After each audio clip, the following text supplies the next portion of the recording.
زوجي مصطفى هنا؟ قوي يعني. بس يعيدون.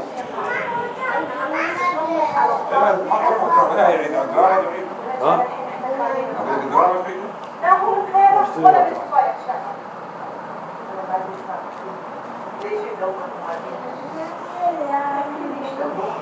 بعد يوم عندها غالية قال 9 حريم وين كنت أدخل البيت يما يعني كنت مرة عمتي أنا واحد من أهلي أجل ربنا ممكن إحنا ناخذها منه يبحث يمي خليني أنا وولادي أبعد آخر عمري أنت يا خليل والله يا عمتي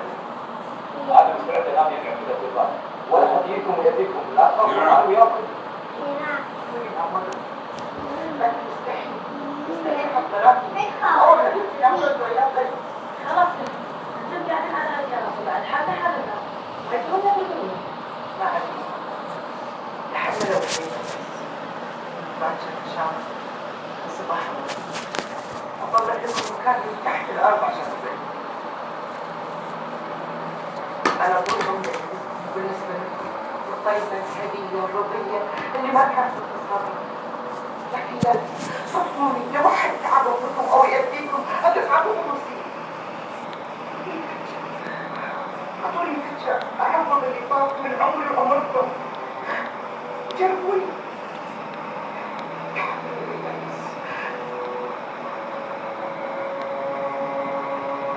لا لا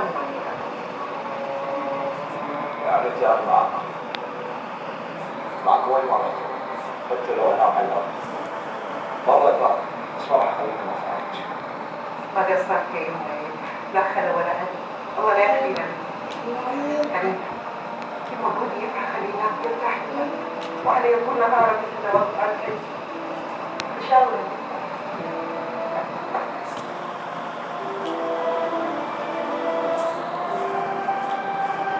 يا معقول ماي شوي ولا حبوبي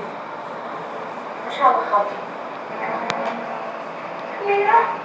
ميرا ميرا ميرا